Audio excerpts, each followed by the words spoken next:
चम चमके लाल चुनरिया, चम चम चमके लाल चुनरिया, शोभे बिंदिया बाली। जय हो शेरा वाली, जय हो शेरा वाली। चम चम चमके लाल चुनरिया, शोभे बिंदिया बाली। जय हो शेरा वाली, जय हो शेरा वाली। खन खन खन के कंगना चूड़ी, गम के रूप निराली। जय हो शेरा वाली, जय हो शेरा वाली। खन खन खन के कंगना चूड़ी, गम के रूप निराली। जय हो शेरा वाली, जय हो शेरा वाली।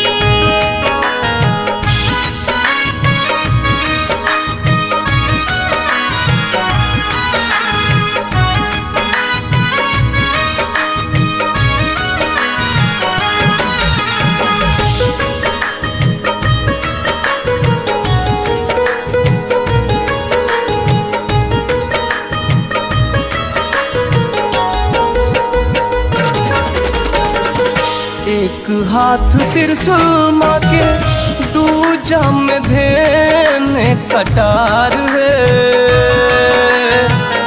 एक हाथ त्रिशूल माँ के, दूजा में धेने कटार है।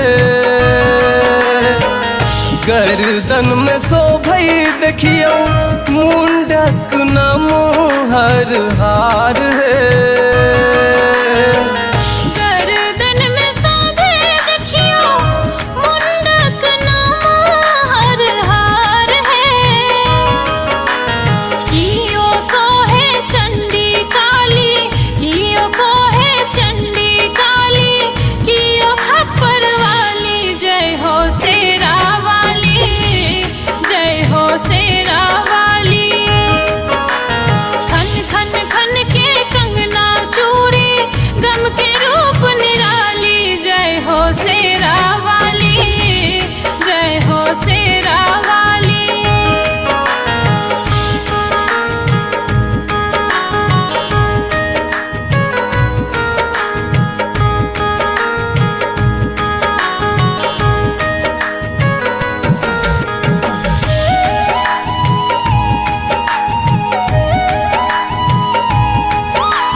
सुंदर सुहावन लगे मैया के माथक मुकुट है।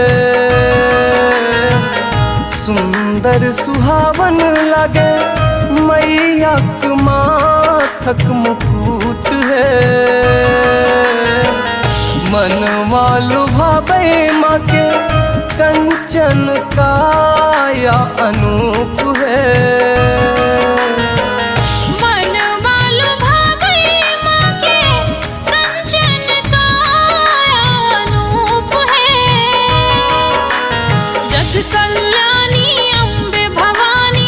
जग कल्याणी अम्बे भवानी, मैया मेहरा वाली। जय हो शेरा वाली, जय हो शेरा वाली। जग कल्याणी अम्बे भवानी,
दीपक दर्शन के अभिलाषी रेवती कहे रखवाली जय हो शेरा वाली मैया शेरा वाली।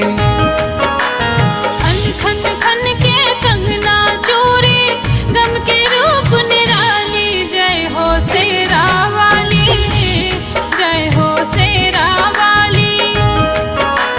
चम चम चमके लाल चुनरिया शोभे बिंदिया वाली जय हो शेरा वाली जय हो शेरा वाली।